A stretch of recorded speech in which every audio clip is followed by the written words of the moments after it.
मध्य प्रदेश के पीडब्ल्यूडी मंत्री राकेश सिंह ने कांग्रेस पार्टी और उसके शीर्ष नेतृत्व पर तीखा हमला बोला है।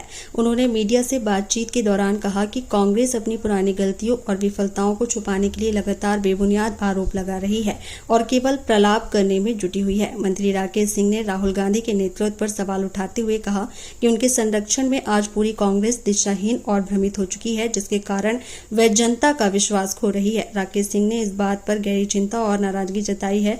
जब भी फैसले कांग्रेस की इच्छा के अनुरूप नहीं होते हैं, तब वह देश की संवैधानिक संस्थाओं पर उंगली उठाने लगती है। उन्होंने कड़े शब्दों में कहा कि कांग्रेस को ऐसा लगता है कि देश की अदालतें और संवैधानिक संस्थाएं उनके मन और निर्णयों के मुताबिक चलनी चाहिए। जब ऐसा नहीं होता तो वे देश की सर्वोच्च अदालत को भी साजिश का हिस्सा बताने से बाज नहीं आते।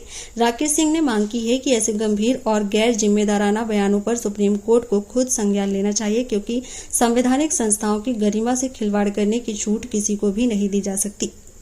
कांग्रेस अपनी गलतियों को छुपाने के लिए अनर्गल आरोप और लगा रही है, प्रलाप कर रही है। दुर्भाग्यपूर्ण यह है कि राहुल गांधी के नेतृत्व में कांग्रेस दिशाहीन है, भ्रमित है, और उससे भी ज़्यादा दुर्भाग्यपूर्ण बात यह है कि देश की संवैधानिक संस्थाओं, अदालत और देश को तब कटघरे में वो खड़ा करते हैं जब उनके अनुसार निर्णय नहीं होते।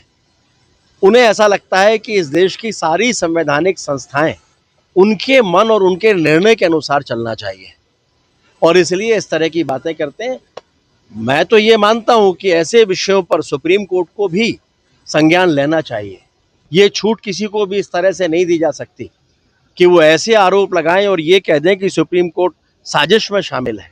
ये दुर्भाग्यपूर्ण है। उन्हें इतने जनता का, देश के 140 करोड़ लोगों का विश्वास देश के प्रधानमंत्री नरेंद्र मोदी जी के साथ हजम नहीं हो रहा है, और इसीलिए अनर्गल बातें, अब सीट चोरी, वोट चोरी, कल कोई और चोरी लेकर आएंगे। वो खुद की चोरी के बारे में तो बताया नहीं उन्होंने। इतनी विदेश यात्राएं हुई, करोड़ों रुपए खर्च किए,